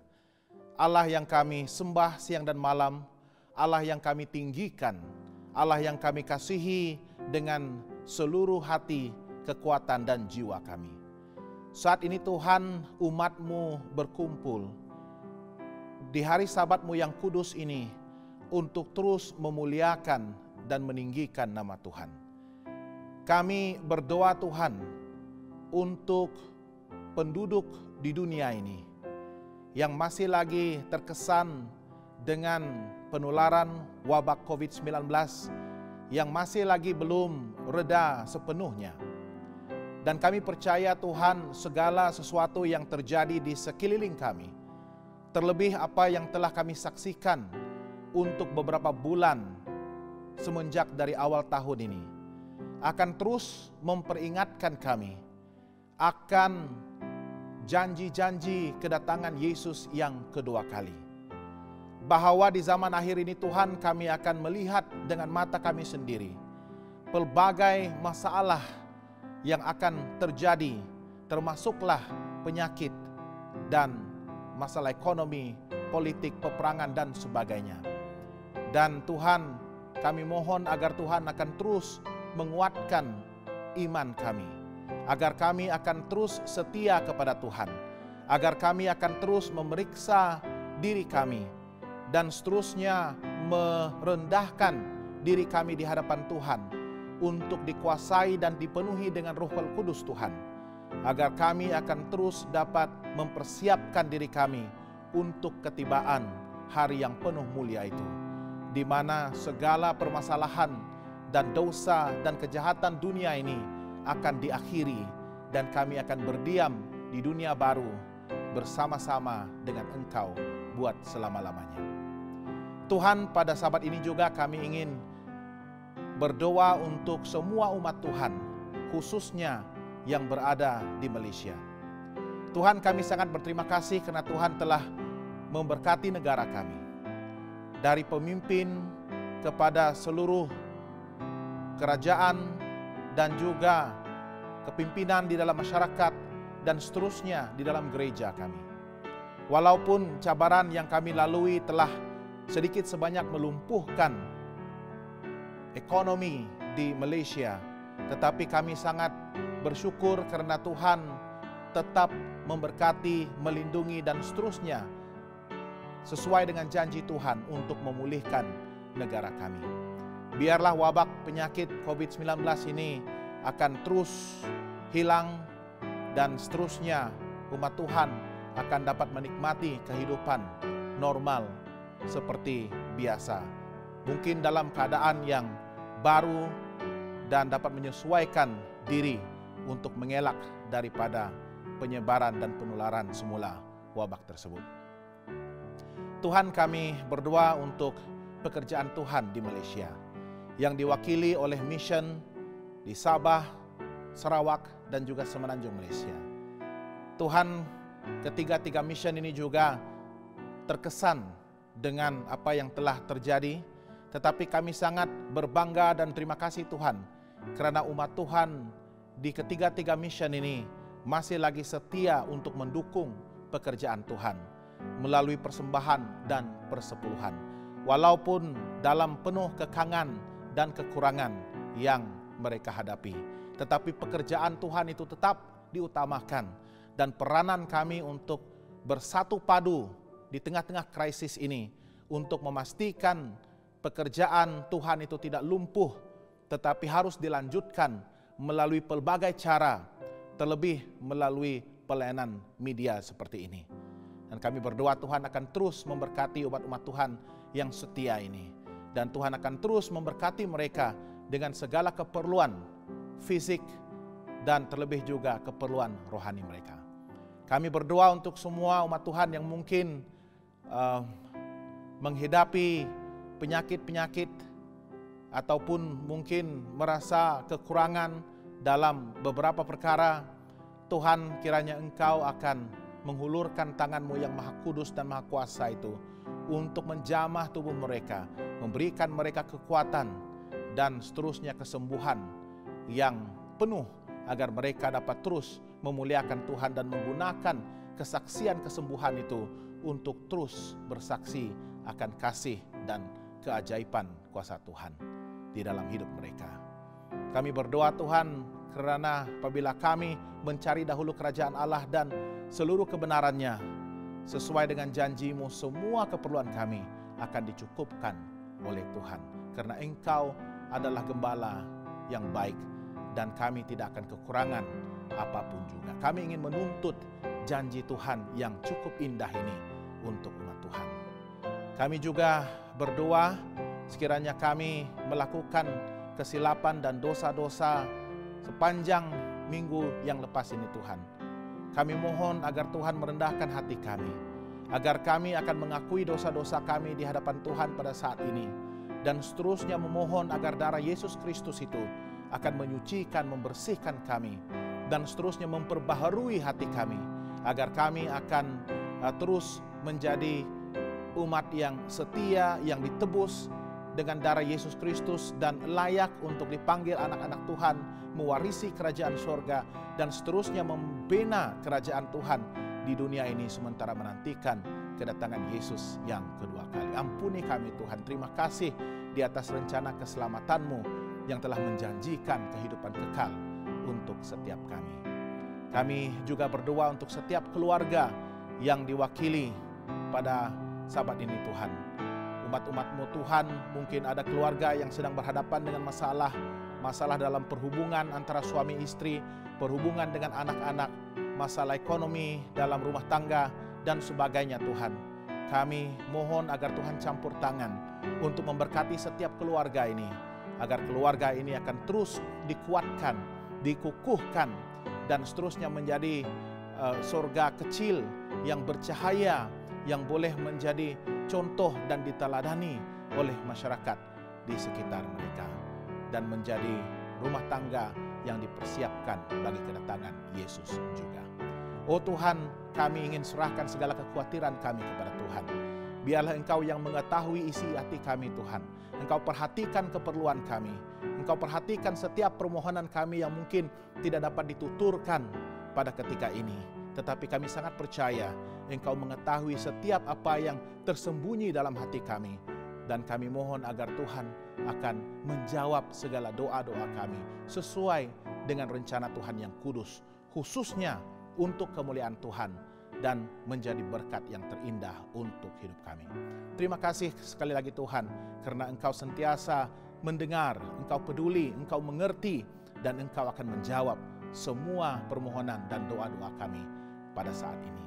Dengan hati yang penuh kerendahan, kami mohon dengan penuh iman dan percaya kami, hanya di dalam nama anak-Mu Yesus Kristus yang telah Engkau utus untuk menjadi Tuhan dan Juru Selamat semua kami. Amin. Sekiranya saudara semua mempunyai sebarang permohonan doa yang ingin disampaikan agar kami dapat turut berdoa untuk Anda semua, bolehlah dihantarkan kepada email kami prayer@hopetv.asia. Terima kasih dan Tuhan memberkati. Kita sekali lagi mengucapkan syukur dan terima kasih kepada Tuhan di atas limpah berkat-Nya sepanjang acara kebaktian kita pada Sabat ini. Marilah kita bersama-sama melatih iman kita agar kita akan terus dikuatkan untuk lebih setia kepada Tuhan menjelang zaman akhir ini. We have come to the end of our Sabbath worship service today. It has been a true blessing for us to host this worship service and pray that our spiritual experience today will continue to enrich and enhance our faith in Him. Thank you for worship God together with us. We shall close with another song of praises, followed by our anthem of hope. We have this hope till we meet again in Pengharapan di Rumah. Latihan iman sangatlah penting untuk kita mengekalkan kecergasan dan kesehatan rohani kita. Marilah kita usahakan untuk melatih iman kita dengan senaman-senaman rohani seperti berdoa, membaca firman Tuhan, bersaksi dan melayani di dalam pekerjaannya. Yesus berkata dalam Yohanes 12 ayat 26, "Barang siapa melayani aku, ia harus mengikut aku, dan di mana aku berada, di situ pun pelayanku akan berada. Barang siapa melayani aku, ia akan dihormati Bapa." Semoga pelayanan kita akan terus menyumbang kepada lanjutan serta penyelesaian pekerjaan Tuhan di dunia ini, sehingga Dia akan datang kembali dengan segera. LPMI 185, bila kita ke surga.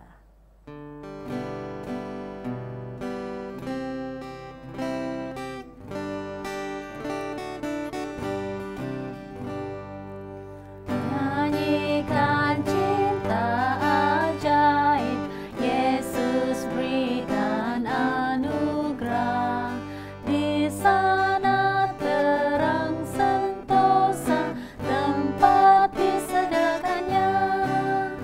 Bila kita ke surga, tentu hari itu sangat senang. Bila pandang Yesus, kita nyanyi kemenangan. Dalam perjalanan hidup, langit awan pun tutup, tapi di ujungnya nanti bayang tiada lagi.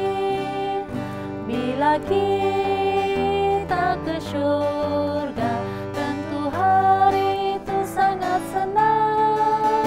Bila pandang Yesus, kita nyanyi kemenangan.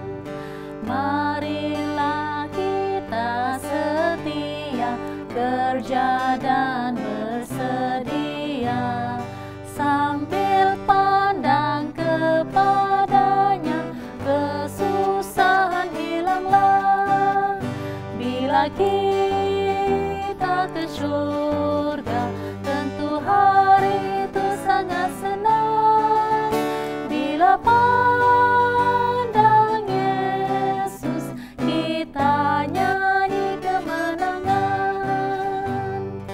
Pahala menunggu kita, segera pandang wajahnya. Gerbang mutiara berhias, jalannya dari emas. Bila kita ke surga,